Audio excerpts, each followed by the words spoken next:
Ashama harka fuudhee akkam jirtu nagaa keessanii isinii jedha anis nagaa kootii galata rabbii har'ammoo isinii dhufeera warroonni immoo deebisi komantiin deebisaa turtan warroonni argattanis guddaa galatooma har'a irra deebii keessan isiniif deebisa warroonni immoo deebii hin argatin asirraa argachuu dandeessu amma isiniif viidiyoo kana isinii qabadhee dhufe deebii isiniif deebisuuf jechuudha.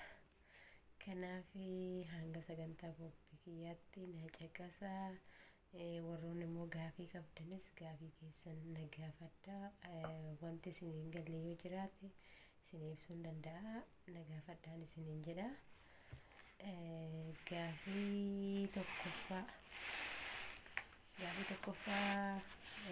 waa'ee jaakittaa tokkoon isin gaafadhe natti fakkaata akkas jedha.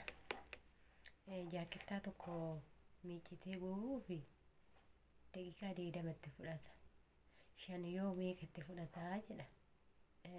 Gaafichi deebii 20 fudhata maaliif jennaan goguu fi aguma sanii 5 ta'ee 10 ta'ee 20 ta'ee yoo aduullee ta'ee kan aduun bakka sanitti bahu bakka sanitti nama ba'a jechuudha. Kanaaf deebiin isaa 20 ta'a. Warroonni 20 jettan argattanii jirtu.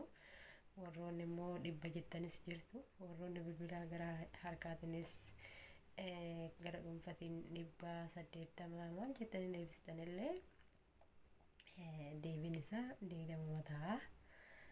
Gaafii lammaffaan akkas jedhamatti fakkaate.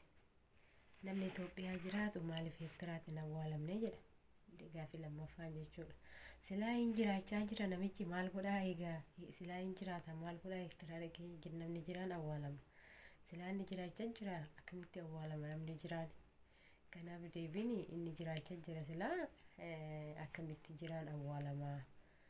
Silaa immoo sun awwaalamee Itoophiyaa keessatti awwaalamuu maal gochuu heektaraa dhaqaayyuu ture. Deebiinsaa ani jiraatan jedhe malee handuu hin jenne hin duune hin jira namichi sun jechuudha. Kanaaf deebiin gaafiin tokko beektu walxaxuudha. Waan akka sookoo fi soorkoo kuni jechoota walxaxuu ta'anidha. Jecha waan tokko walxaxuu bakka ta'anidha. Kanaaf deebiin isaa jiraachadha jedhama. Gaafii sadaffaa immoo maaliin gaafadheen ture? Haati caalaa jedha. Haati caalaa ijoollee 3 qabdi. Inni tokko wiixata. Inni lammataa qibxata. Sadaffaan eenyu jedha. Gaafii kana namni hedduun hin argatu jedhee yaade. Namoonni hedduun roobiidha kan jedhes jira karaa dhuunfatiin kan komantii jalatti yaalaa turtan. Roobii kan jedhe jira. Kamisaa kan jedhe jira. Kanaaf gaafii hiibbuudha waan ta'eef inni heebbichi sun akkasii miti. Haati caalaa ijoollee 3 qabdi. Inni tokko wiixata. Inni lammataa qibxata. Sadaffaan eenyu kan jedhuu fi sadaffaan caalaadha. Maali isinii gala miti? Ishiinuyyuu haadha caalaa jedhamti miti. Haadha caalaa jechuun namni keessatti sirriitti seduutiin qaltanii ilaaltanii argachuu dandeessu. Haadha caalaan jedhe yaani haadha caalaan jedhe tokkoffaan uumma caalaa maqaa dhahee tanani haadha caalaa jedhe garuu isin immoo keessatti sirriitti yaaddanii ilaaltanii jettanii argachuu dandeessu.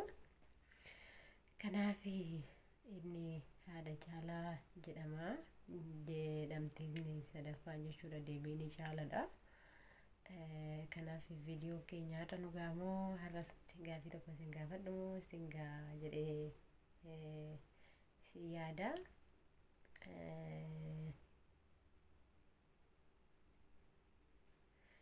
Gaafii tokko isin gaafadheen ture.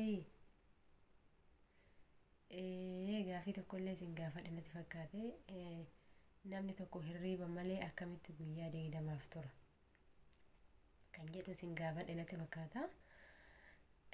Isa kana yoo isin hin gaafanne ta'e viidiyichaan asirratti wanni hin jenne namni tokko akkamitti hirriiba malee sa'aatii akkamitti hirriiba malee guyyaa 20 tura. Sa'aatii osoo hin ta'in guyyaa 20 yoo dura isin gaafadhe ta'e deebiin isinii deebisa, yoo isin immoo reefu isin gaafadhe ta'e rakkoo hin qabu. Walumaan deebisna gaafii kanaan deebisa ta'a. Namni tokko akkamitti hirriba malee guyyaa 20 tura? Namni sun akkatti hirriba malee guyyaa 20 turu halkan rafeeti.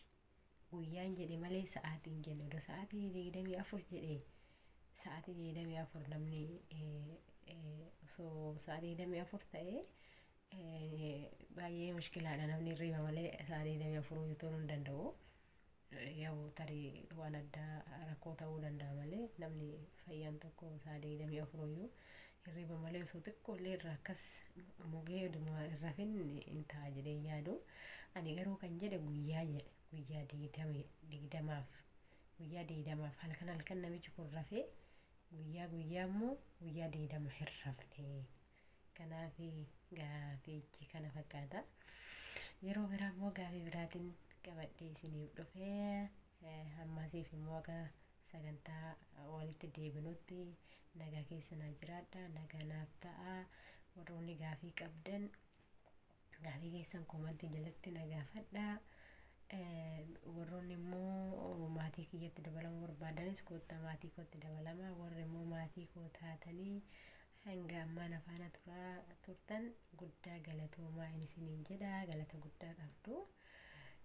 Viidiyoo kiyya kana yoo isinitti tole laayikii, sheerii, sabskiraayib gochuu hin dagatinaa isiniin jedha. Galatoomaa. Rabbiin isin waliin haa ta'u. Bakka jirtanitti rabbiin isin bira haa dhaabatu. Namoota dhukkubsatanillee rabbiin nuuf haa fayyisu.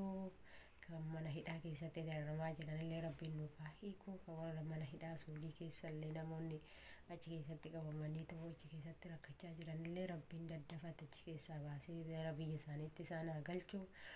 Biyya ofii yartuullee yoo taate biyyuma ofiitti biyya ofii yartuun qabdu. Haati ofiitii fi biyya ofii yartuun qabdu. Kanaaf rabbiin biyyuma ofiitti haa galchuun isiniin jedha. Rakkatanii biyya ofii keessa jiraachuu wayyaa.